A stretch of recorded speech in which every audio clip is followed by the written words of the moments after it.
Muy buenas a todos, amigos musculosos, y bienvenidos un día más a un nuevo episodio de este podcast del Templo de la Hipertrofia. El mejor podcast en el que hablamos sobre temas relacionados con el entrenamiento y musculación, la hipertrofia muscular y la nutrición orientada al entrenamiento. En definitiva, como siempre os digo, todos estos temas tan importantes y tan relevantes para que consigamos aprender a entrenar de la manera más inteligente y eficiente posible para no perder el tiempo en el gimnasio, obviamente, ¿no? Seguimos con esta sección que se llama el consultorio de la hipertrofia, en la que me dejáis dudas que podéis ir al formulario que tengo en la página web, en el apartado de podcast, y ahí dejáis vuestra pregunta y en futuros episodios os la responderé. Así que bueno, vamos a comenzar con la primera pregunta en el día de hoy, que me escribe Raúl, que tiene 24 años y me escribe desde Madrid y tiene nivel intermedio. Llevo unos años entrenando y quiero aumentar el tamaño de mis dorsales. ¿Qué ejercicios o técnicas específicas recomendarías para lograrlo? Bueno, Raúl, te mando un abrazo grande hasta Madrid y a ver, a los dorsales, al igual que cualquier otro grupo muscular, tenemos que ir a la base, ¿no? ¿Cuál es la base cuando queremos desarrollar correctamente un grupo muscular concreto? Antes de nada, antes de entrar en temas más específicos que afectan directamente a lo que es la manera en la que vamos a entrenar y a estimular ese músculo o ese grupo muscular concreto, como es en este caso, en el caso de Raúl, el dorsal, ¿no? Los dorsales, tenemos que saber, digamos, o tener la certeza de que todas las demás variables las estamos controlando y las estamos haciendo bien, ¿no? Como es el tema de el descanso, la alimentación, la intensidad que estamos aplicando en el entrenamiento, el volumen, todo, ¿no? Entonces, una vez que tú sepas, Raúl, pues que, por ejemplo, probablemente estés en una etapa de superávit calórico, ¿no? En una etapa de volumen en la que tu cuerpo está receptivo y va a tener energía suficiente para ganar nueva masa muscular, ¿no? Para conseguir esa hipertrofia, pues es un punto correcto, ¿no? Luego también evaluar bien el volumen de entrenamiento que estás aplicando en general en tu rutina de entrenamiento, ¿no? Semanalmente, normalmente, o por cada microciclo, por así decirlo, ¿no? Tanto a todos los grupos musculares en general, pero luego también, en este caso concreto, para la espalda y más aún concretamente para los dorsales, ¿no? Que ya no solo no te estés pasando o no te estés quedando en cuanto al volumen de entrenamiento total de todo digamos, tu semana, ¿no? Para todos tus grupos musculares, sino más bien que no te estés quedando ni corto ni te estés pasando con el volumen de entrenamiento para tus dorsales, ¿no? Luego también no solo que estés cumpliendo con el volumen de entrenamiento, sino que la intensidad sea óptima.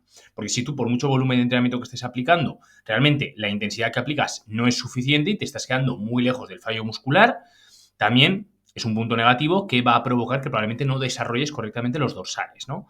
Pues bueno, todas estas variables son muy importantes, lo que comento, la nutrición, volumen, intensidad, luego también ya analizaremos más concretamente selección de ejercicios, ¿no? Directamente para los dorsales, que eso sí que afecta, pero en general todos estos puntos que te acabo de comentar es la base, o sea, son la base. Si eso estás fallando con eso, no vas a progresar. O sea, no es que, Sergio, yo estoy en déficit calórico, pero llevo años entrenando, pero estoy machacando mis dorsales. Ya, pero es que estás en déficit calórico. O sea, si estás en déficit calórico, quizás si vienes de hacer las cosas muy mal y ahora las haces muy bien, vas a recomponer ligeramente algo, vas a ganar algo de masa muscular a la vez que oxidas grasa, que pierdes grasa corporal, pero no es un entorno perfecto, ni muchísimo menos, en el que tu cuerpo, tu organismo va a estar, digamos, receptivo a ganar, ¿no? Y a desarrollar nueva masa muscular en los dorsales, ¿no? En este caso. Entonces, bueno, estos puntos son muy importantes. Una vez que sabemos que todo esto estás cumpliendo bien, vamos más concretamente a lo que afecta directamente a los dorsales en sí, ¿no?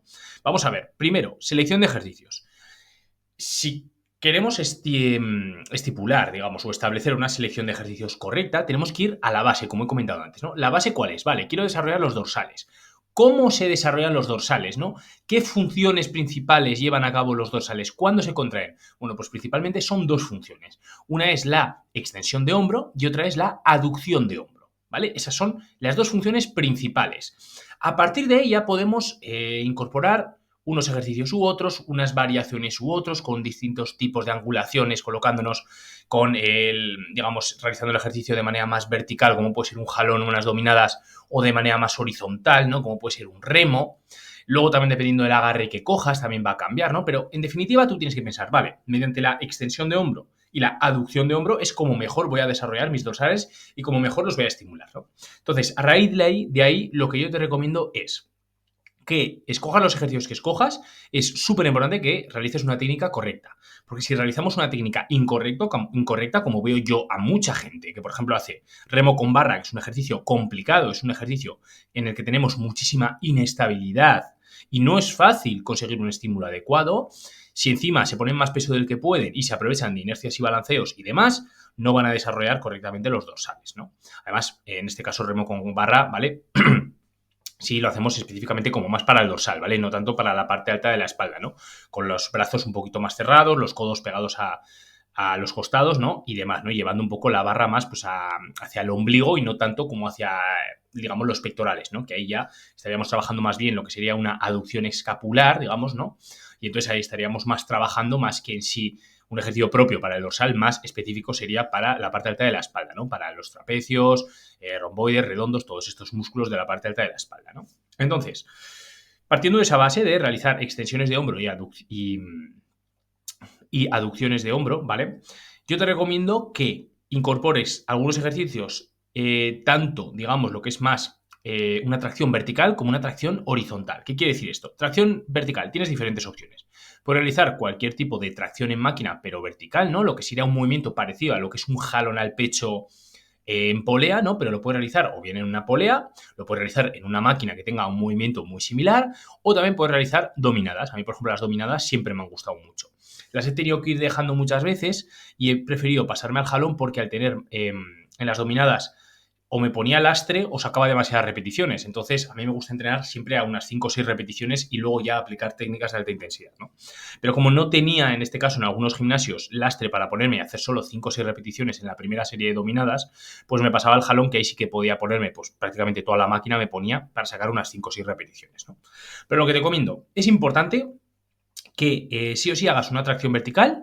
Yo te diría que aproveches en esa tracción vertical y varíes agarres. Un agarre más neutro con el que vas a realizar más una extensión de hombro y luego vamos a cambiar, vamos a hacer aprovechándonos de que estás en el mismo ejercicio, pero realizando un diferente agarre como es una aducción y en este caso ya no va a ser tanto una extensión de hombro, sino que va a ser, con un agarre prono, un poquito más abierto, ya va a ser más una aducción de hombro, ¿vale? Entonces lo que conseguimos es que en un mismo ejercicio, como puede ser en un jalón al pecho, cambias los agarres. Primero haces con un agarre tipo pues mítico triángulo o mítico agarre cerrado, más lo que sería esa extensión de hombro, y luego cambias y haces un agarre más ancho, un agarre prono, y haces esa aducción. Entonces, en un mismo ejercicio ya son dos estímulos diferentes y ya estamos estimulando correctamente los dorsales mediante sus dos funciones principales. Pero ¿qué es lo que ocurre? Que la espalda no se queda ahí, ¿vale?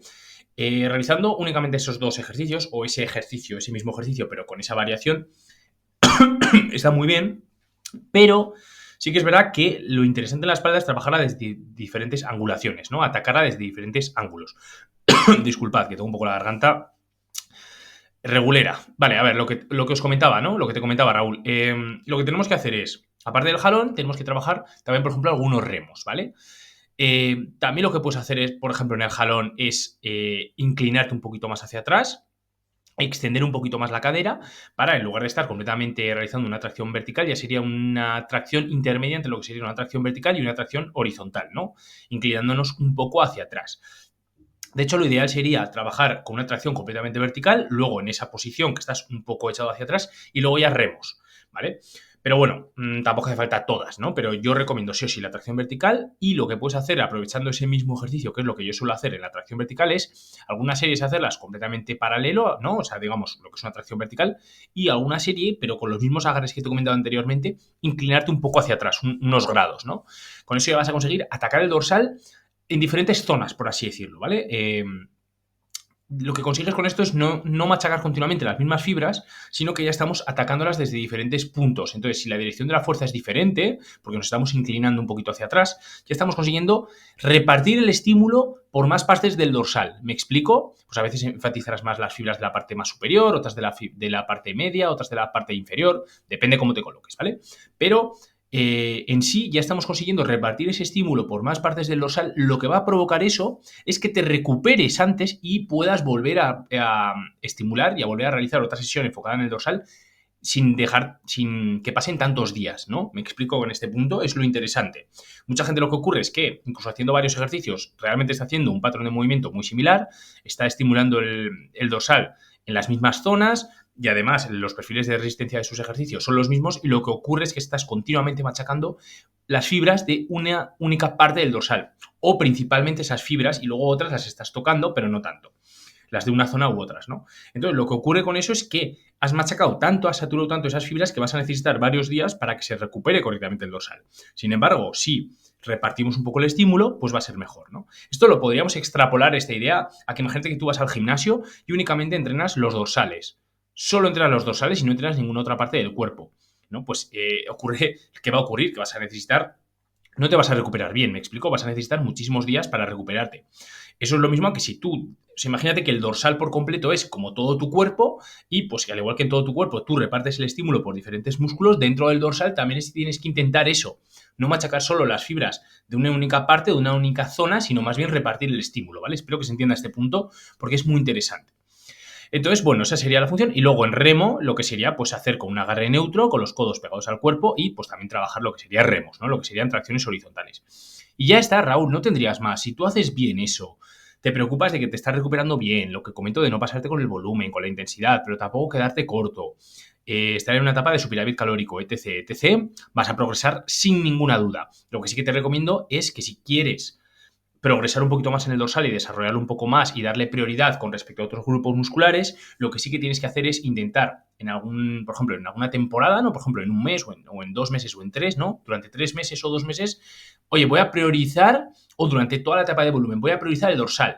Voy a ir poco a poco imprimiendo mayor volumen de entrenamiento en ejercicios que involucren el dorsal, o sea, darle más volumen de entrenamiento al dorsal, pero vas a tener que quitar un poquito y compensarlo quitando algo de volumen de otros grupos musculares. Si no, te vas a pasar con el volumen total de entrenamiento y no te vas a recuperar correctamente y no vas a progresar, ¿vale, Raúl? Pero eso es muy importante, que cada vez imprimas un poquito más de volumen de entrenamiento. Ya verás como sí o sí vas a mejorar. Yo hubo una etapa, me acuerdo, en la que me propuse desarrollar mucho los deltoides laterales y me acuerdo que me pegaba una frecuencia 3 añadiendo muchísimo volumen de entrenamiento y la gente te va a decir, no, es que no te recuperas. Mentira, ¿vale? Si tú compensas y quitas un poquito de volumen de entrenamiento de otros grupos musculares, te adaptas una barbaridad. Otra cosa es que te gestiones mal las cargas y por querer mover demasiadas cargas acabes fastidiándote o lesionándote algunas estructuras pasivas, ¿no? Y, por ejemplo, el hombro se te fastidie, el codo y demás, ¿no? Pero si tú realizas, por ejemplo, técnicas de alta intensidad, intentas trabajar con menos peso, pero sacando repeticiones efectivas cerca del fallo, entrenas inteligente, en definitiva, vas a poder imprimir muchísimo volumen de entrenamiento para los dorsales, ¿vale, Raúl? Así que nada, espero haberte ayudado muchísimo con esta pregunta, muy buena, la verdad, porque esa pregunta la podéis extrapolar tanto para los dorsales, como le pasa a Raúl, como para cualquier otro grupo muscular que queráis trabajar, ¿vale?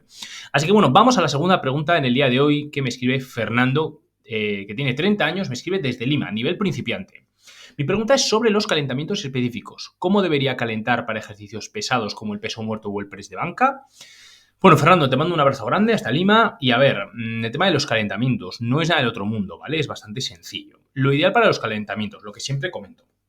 Lo primero que tenemos que entender es que la gente que llega al gimnasio y se pega 20 minutos calentando con calentamientos más, ¿cómo se dice? Dinámicos, ¿vale? ¿No? Pues que si, yo qué sé, movemos los brazos, levantamos los hombros, o sea, mítico que intentas hacer un calentamiento total para todo el cuerpo y demás, no es interesante, primero porque estás perdiendo el tiempo y segundo porque el mejor calentamiento que podemos realizar si vamos a hacer un ejercicio concreto es realizar aproximaciones de ese mismo ejercicio concreto. O sea, vamos a estar preparando al cuerpo, a nuestro organismo, digamos, a nuestra estructura para que esté perfecto para ese ejercicio concreto. Entonces, lo que necesitamos es, lo que yo recomiendo, llegar y haces, por ejemplo, una serie más o menos de calentamiento. Es interesante que te pongas poco peso y vayas a bastantes repeticiones, por ejemplo, 40, 50 repeticiones, 30, las que sean, ¿no? Pero lo que intentamos con eso es lubricar un poquito las articulaciones, en concreto las articulaciones que vayamos a trabajar en peso muerto y en sentadilla, ¿vale? Entonces realizas ese mismo ejercicio a muchas repeticiones con muy poquito peso. Descansas un buen rato, entre comillas, no un buen rato, pero un ratillo, ¿vale? Porque obviamente, aunque no haya sido demandante esa serie a nivel de que no te has quedado cerca del fallo, sí que han sido muchas repeticiones, entonces necesitas recuperarte un poquito. Luego ya empiezas con alguna serie de aproximación y puedes realizar pues 2 o 3 series de aproximación. Con que hagas 2 es más que suficiente, ¿vale? Tampoco hace falta hacer 20.000. Si me dices que vas a probar a hacer a una repetición máxima como hacen los powerlifters, ¿no? Pues bueno, pues sí que es más interesante que aproximes correctamente. Pero una persona que su top set, digamos, su serie principal va a ser a 6 o 8 repeticiones, tampoco es necesario, no te vas a lesionar, ¿vale?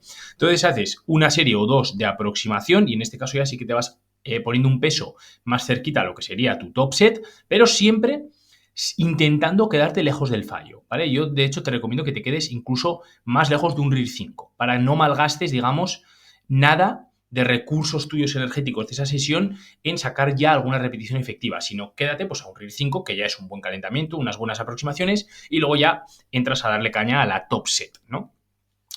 Y con eso es que lo tendrías, ¿vale? O sea, Fernando, no hace falta hacer 1000, que yo veo gente que se pega media hora calentando y digo, pero a ver, si te pegas media hora calentando y luego entrenas 20 minutos y te vas a tu casa, pues vaya mierda de sesión de entrenamiento, ¿no? Así de claro, o sea, porque veo mucha gente así. Yo es que directamente, yo por ejemplo, Fernando, cometo un error, ¿vale? O no es un error, pero bueno, sí que es verdad que yo cuando llego me da tanto asco, me da tanta pereza, por así decirlo, calentar y aproximar, que yo directamente voy y hago mi top set, ¿no? Yo voy, por ejemplo, a un ejercicio de empujes en máquina.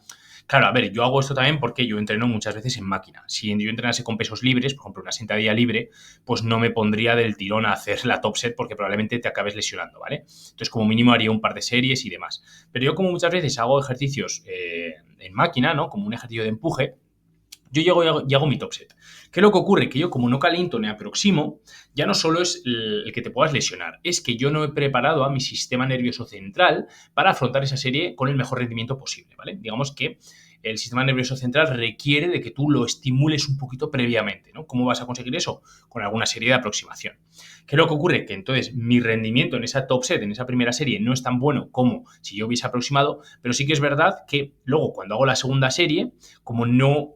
mi rendimiento no ha sido tan grande en la primera, en la segunda sí que es verdad que lo compenso y mi rendimiento es bastante decente. Por eso suelo incluso igualar el rendimiento entre la primera serie y la segunda, como mucho baja un pelín, ¿no?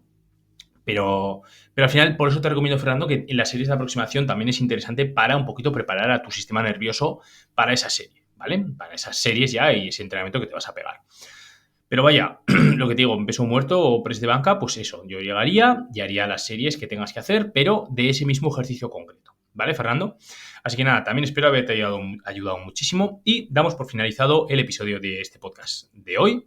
Espero que os haya gustado muchísimo. Ya sabéis que cualquier duda que os haya surgido, podéis acceder al grupo privado del Templo de la Hipertrofia, que tenéis el enlace en la descripción del episodio, y ahí vais a poder rodearos de una comunidad maravillosa, una comunidad privada en la que nos ayudamos los unos a los otros con todo temas relacionados pues con el entrenamiento de musculación, hipertrofia muscular y demás, ¿vale? Estoy seguro que os gusta muchísimo. Así que nada, gente, os mando un fuerte abrazo a todos. Nos escuchamos en próximos episodios del podcast del Templo de la Hipertrofia. Adiós.